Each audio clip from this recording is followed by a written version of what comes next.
And so I was going actually to tell Loretta that I wasn't going to play her and she should stop telling people I was. And then she walked in the door. And I just, had to be peeled up off the pavement. So Sissy Spacek possessed everything: Hollywood, hit films, and an Oscar at her feet.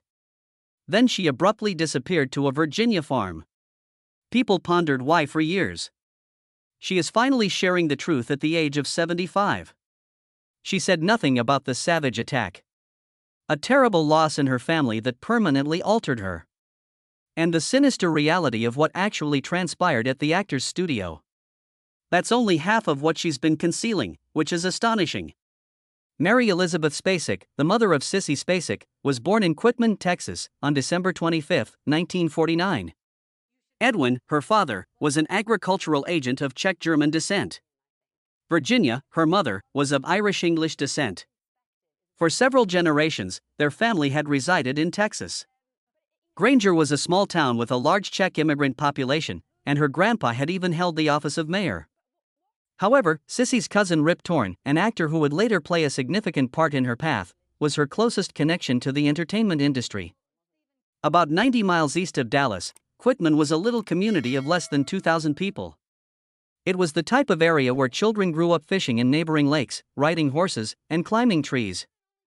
She was given the lifelong nickname Sissy by Robbie and Ed Jr. She spent hours riding her favorite pony, Buck, since she adored the great outdoors. She was passionate about performing, though. She participated in a local talent event at the age of 6. She knew she wanted to go on stage after that. She initially envisioned herself as a vocalist. She chose a stage name as well: Rainbow. However, life had other ideas. Sissy had evolved from the timid kid with creative aspirations by the time she arrived at Quitman High School. She stood out due to her inherent charm. She was crowned homecoming queen in her senior year because of how much her peers loved her. She participated in school plays, gave performances in talent events, and never missed a matinee at the neighborhood movie theater. However, she felt that the world beyond Quitman was advancing more quickly than she was, even though she loved small-town living. She desired more. Then everything changed in 1967. Robbie, her older brother, was diagnosed with leukemia at the age of 18. More than a brother, he had been. He was a track star who exuded confidence with ease and served as her role model. He was a role model for Sissy. His therapies in Houston required the family to fly back and forth for months. Not long after, he died. Sissy was crushed by his passing. Later on, she referred to it as the pivotal event in her life. Although the pain was unbearable, it also transformed her. Nothing, she believed, could cause her greater pain than what she had already experienced. She referred to this loss as rocket fuel for her acting career in interviews. She became brave as a result. It encouraged her to take chances. "Nothing else scares you after you've had that kind of event," she remarked. Sissy Spacek traveled to New York City in 1967 at the age of 17, leaving her little Texas village of Quitman. She only intended to pursue her dream of becoming a singer. She immersed herself in the music industry while living with her cousin and his wife, Geraldine Page, an actress. In an attempt to distinguish out, she even took on the stage name Rainbow. "John, You've Gone Too Far" this time is a sarcastic track that she recorded in 1968.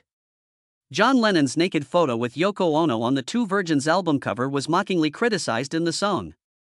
It was audacious and shrewd. However, it failed to catch on. Her hopes of becoming a successful singer began to fade after the single failed. Determined to succeed, she continued to perform with a group called Moose and the Pelicans.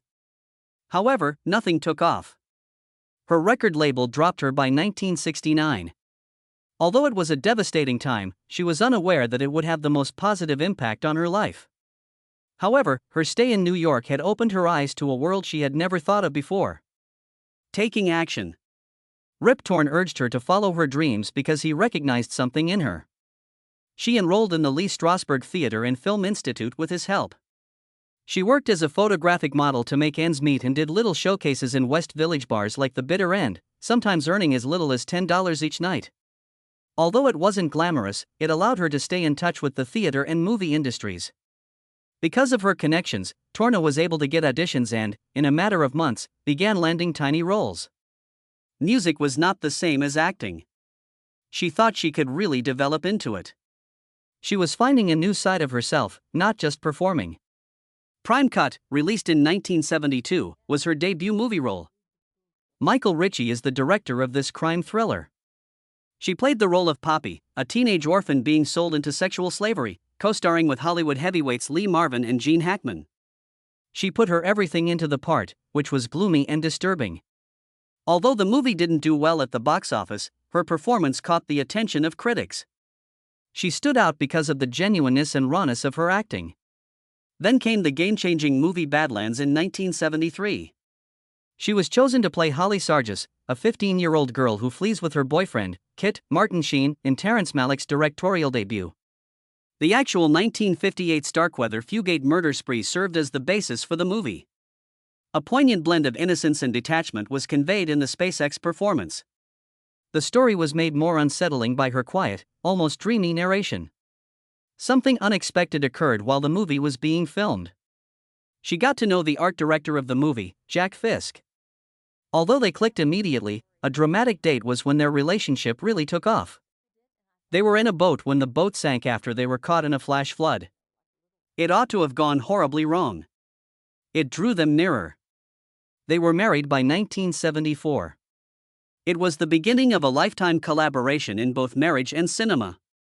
Badlands was a huge success. It established Spacek as one of Hollywood's most promising new actors and exposed viewers to Malick's distinctive storytelling style. Sissy Spacek's career was irrevocably altered with her performance in Carrie, 1976. She portrayed Carrie White, a timid and harassed young woman with dreadful telekinetic abilities. She was nominated for an Academy Award for Best Actress for the performance, but landing the part wasn't simple. The film's director, Brian De Palma, initially had other women in mind. His top picks were Betsy Slade and Melanie Griffith, but Spacek was adamant about proving she was the one. In an unforgettable fashion, her husband, Jack Fisk, who served as the art director for the movie, urged her to try out. She arrived with her face unwashed, her hair slicked with Vaseline, and an old sailor dress from her youth. She resembled the neglected, lonely figure De Palma had imagined. She got the job because of her dedication. Spacek was 25 years old at the time. Significant age difference from the high school student she was portraying. However, she was able to portray Carrie's fragility in a way that made her portrayal entirely credible. She became an outsider rather than merely acting like one. She maintained her character even off camera. She mostly stayed by herself and avoided interacting with the cast. To put herself in Carrie's shoes, she decorated her caravan with religious imagery, such as pictures from Gustav Dorf's Bible. In order to comprehend the type of terror and shame her character experienced, she also looked into actual accounts of people being stoned for heresy. Her commitment was further demonstrated at the prom scene, which is the movie's most well-known moment. Filming for this scene, in which Carrie gets covered in pig blood before causing mayhem, took 2 weeks. The actual blood dumping only needed 1 or 2 takes, but some photos took up to 35. Spacek made a startling choice because she wanted things to seem real. She slept in her outfit for 3 days, still smeared with the gooey concoction of red food dye and Caro syrup. She wouldn't wash it off, even though the studio lights made it even more uncomfortable. She felt that remaining in the blood allowed her to maintain her emotional connection to Carrie. One of the most memorable scenes in horror history is the prom scene. Carrie loses it after the blood spills. As the school burns, everyone is trapped inside by her telekinetic abilities. The performance by Spacek heightens the impact of the pandemonium, which feels unadulterated and horrifying. Her spouse unexpectedly added a personal touch by pouring the blood itself. On Bravo's list of the 100 scariest movie moments, the sequence came in at number 8. Her decision to apply Vaseline to her hair during filming was another unexpected aspect of Spacek's planning. She tried to appear as disheveled as she could. Before tryouts, she even refrained from washing her face or brushing her teeth. These seemingly insignificant decisions had a profound effect, enabling her to change from a neglected and unwanted child. After that, De Palma was certain. Carrie White played Spacek. The movie was a huge hit. With a modest budget of $1.8 million, it made $33.8 million when it was released in 1976. It received positive reviews from critics, and even Stephen King, the author of the 1974 original novel, said that he preferred the film to his book. It took more than just performing a part for Sissy Spacek to win her Academy Award in 1980 for Coal Miner's Daughter. The goal was to fully embody Loretta Lynn. Her portrayal of the iconic figure in country music is still regarded as one of the best in Hollywood history. But the way it all came together is even more amazing. Spacek wasn't convinced she could pull it off at first. She wasn't sure she could convey Lynn's voice and life in a genuine way. Then an unforeseen event occurred. During her appearance on Johnny Carson's Tonight Show, Loretta Lynn herself declared her desire for Sissy Spacek to portray her. This was not anticipated. Even if Spacek had not yet consented to the movie, Lynn's assurance made all the difference. How could she refuse if the character she was meant to play had faith in her? She didn't only act once she assumed the position. She changed. She learned how to carry herself, how to sing like Lynn, and how to master the Appalachian dialect from Lynn herself. Spacek sang all of the songs in the film, including Coal Miner's Daughter, herself rather than lip-syncing. Although it was a risky decision, Lynn maintained that it was the only way to give the movie a genuine feel. It was a wise choice. Spacek's Oscar triumph for Best Actress wasn't the only honor she received. Almost unheard of for an actor, she was also nominated for a Grammy for Best Female Country Vocal Performance. The movie became one of the most adored musical biopics ever filmed and received 7 Academy Award nominations.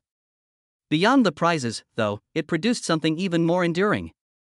After becoming lifelong friends, Spacek and Lynn remained close until Lynn's death in 2022.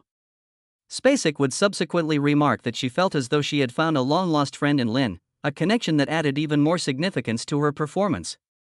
Spacek continued to demonstrate her versatility after Coal Miner's Daughter. In 1982, she portrayed Beth Horman in Missing. A widow is frantically trying to find her husband, who disappeared following the 1973 military takeover in Chile. Based on a true story, the political thriller was gripping and incredibly moving. Spacek, who co-starred with Jack Lemmon, portrayed the anguish and annoyance of a person fighting against an unjust system without giving up. She was nominated for another Oscar for Best Actress for her performance. Then, in 1984, came The River.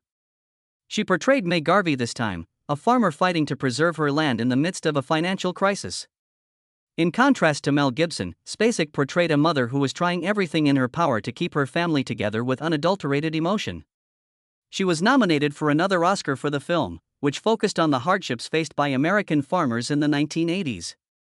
She adopted an entirely new persona 2 years later. The 1986 dark comedy drama Crimes of the Heart followed 3 eccentric sisters as they dealt with their tumultuous pasts. Spacek continued to demonstrate her versatility after Coal Miner's Daughter. She portrayed Beth Horman in the 1982 film Missing, who was frantically trying to find her husband, who disappeared after the 1973 military takeover in Chile.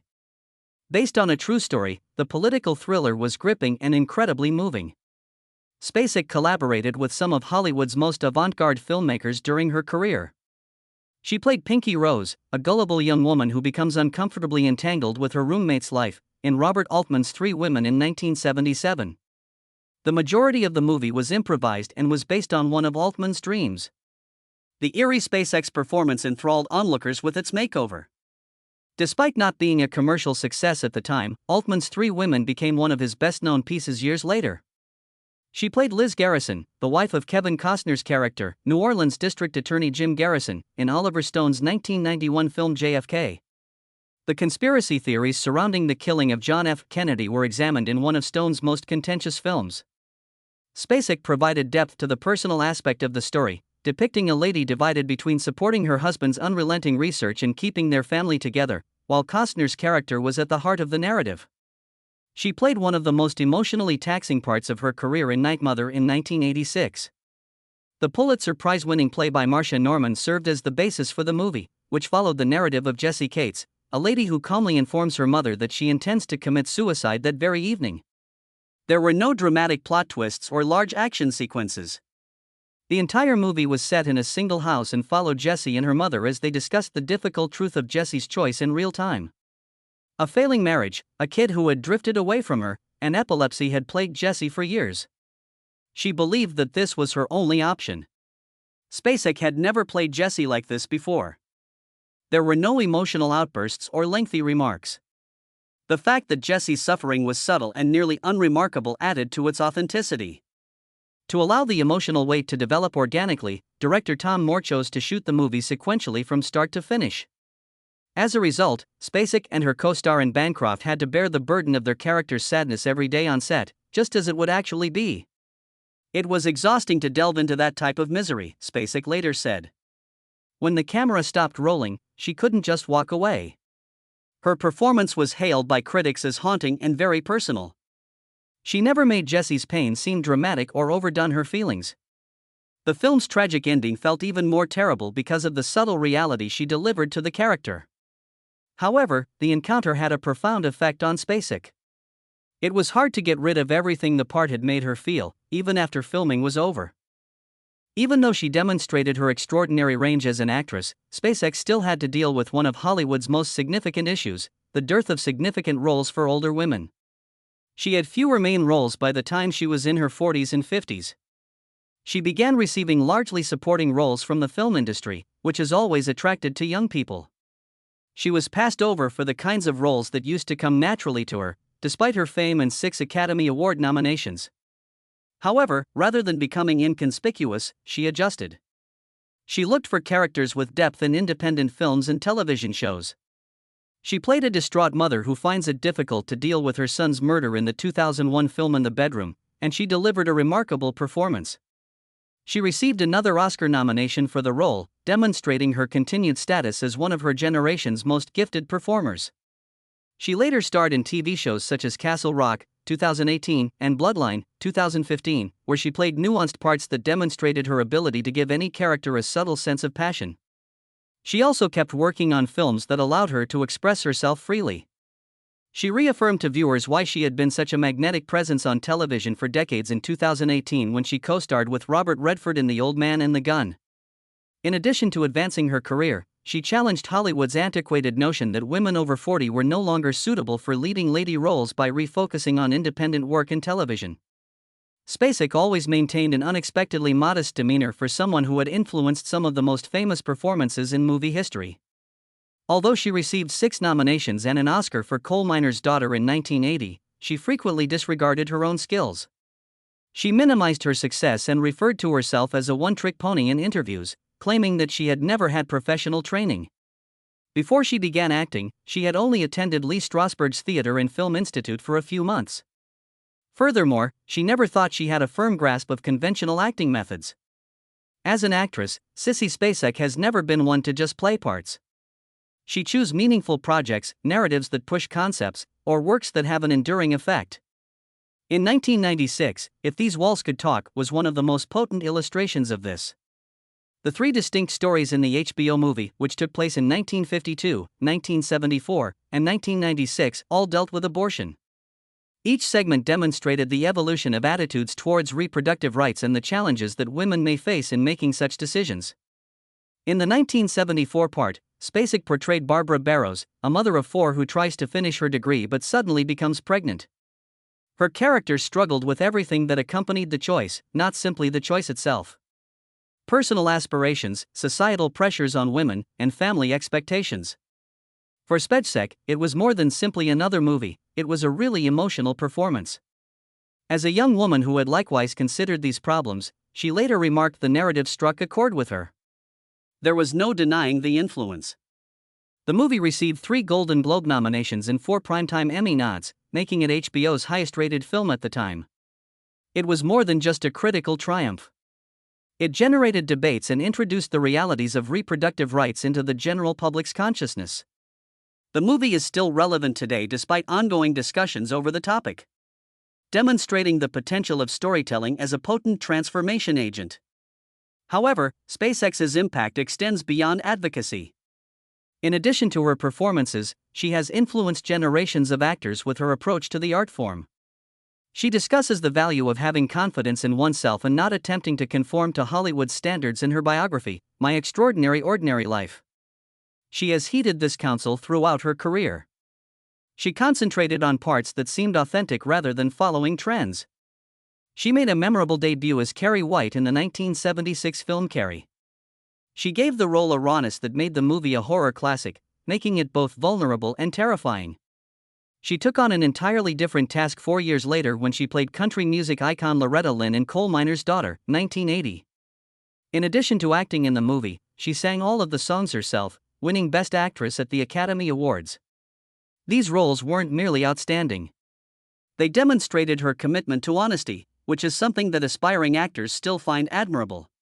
Despite working in the field for decades, Spacek managed to reinvent herself. She portrayed Sally Rayburn, the matriarch of a family with sinister secrets, in Bloodline, which ran from 2015 to 2017. She was able to tackle difficult subjects like guilt and loyalty in the Netflix series, and her performance received high appreciation. She then starred in the sci-fi thriller Night Sky in 2022, which followed an old couple who found a secret room beneath their house. Critics lauded her emotional depth in the performance, but the show was cancelled after just one season. Her ability to offer something unique to the screen was demonstrated by these endeavors, regardless of the genre. Spacek has never quite accepted the Hollywood way of life despite everything. The romance between Sissy Spacek and Jack Fisk started on the Badlands set in 1973. The main actress was her. He designed the production. With every day that went by, their bond became stronger as they spent long hours together. They were married in a low-key ceremony in Santa Monica, California, on April 12, 1974, a year later. No glitz and glitter from Hollywood. No throng of visitors. The only person that saw them was Fisk's dog, Five, and they were dressed in jeans. It was as straightforward and modest as their love. They weren't even certain that their marriage would endure at the time. The precise cost of a divorce was $30, which they used to start a bank account. However, rather than drifting away, they forged a partnership that has endured for over half a century. According to Spacek, death is the only thing that could possibly keep them apart. Their business and love were closely related. Fisk was more than her spouse. He contributed creatively to many of her projects as well. He created the visual universes for Violets Are Blue, 1986, Raggedy Man, 1981, and Carrie, 1976. People questioned whether their frequent collaboration would put stress on their marriage. However, they weren't married on set. They were co-workers who were entirely preoccupied with the task at hand. They remained powerful because of such equilibrium. Their impact as artists went beyond their professional lives. Madison and Schuyler also pursued their artistic endeavors. Born in 1982, Schuyler went on to become a musician and actress. Born in 1988, Madison went on to become an artist. Spacek acknowledged that she learned the actual commitment required to be an artist from Fisk. Many in Hollywood were taken aback by Spacek's decision during the height of her success in the early 1980s. She and Fisk relocated to a 210-acre horse farm close to Charlottesville, Virginia, after leaving Los Angeles. For an Oscar-winning actress, it was a daring decision, but Spacek wanted it more than anything. She did not wish for her girls to grow up in the spotlight of Hollywood. She wanted them to climb trees, run barefoot in the grass, and have a childhood unspoiled by celebrity. The farm evolved into more than a house. They were able to live simply and genuinely there. History was in the place itself. Wooded trails, rolling fields, and a Civil War camp where Robert E. Lee's troops once camped. Applause was not as soothing to Spacek as the sound of nature. She possessed something that few Hollywood celebrities had, the rural life. Normalcy. She got up early, went for a 4-mile run around the countryside, and sipped coffee on their veranda while drinking Fisk. In order to stay at home with her kids, she declined important roles, including phrases of endearment. She refused to allow the industry's constant calls divert her from her priorities. She became acquaintances with farmers in the area. She cultivated flowers and reared horses. She continued to be one of the most admired actors of her generation despite everything. However, family was not the only factor in Spacek's decision to live distant from Hollywood. It was about being authentic. She thought you would never know anything outside of the world of movie stars if you lived entirely in it. That was not what she wanted. She wanted to drive her children to school, stand in grocery store lines, and live her life as other people do. Her acting career was shaped by that decision. It enhanced the depth, realism, and humanity of her performances. Her own connection to a common existence was what made her performance as Loretta Lynn in Coal Miner's Daughter, 1980, which earned her an Academy Award, memorable. Hollywood never forgot her, not even from a distance. The scripts continued to arrive. She kept getting cast in roles. She demonstrated that surviving the industry's relentless pressure was not necessary for success. Few actresses are able to balance art, love, and family the way she did. She created her own life. She still refers to the property in Virginia as her home decades later. It is her haven, where she is firmly established like an ancient oak tree that endures through all the seasons.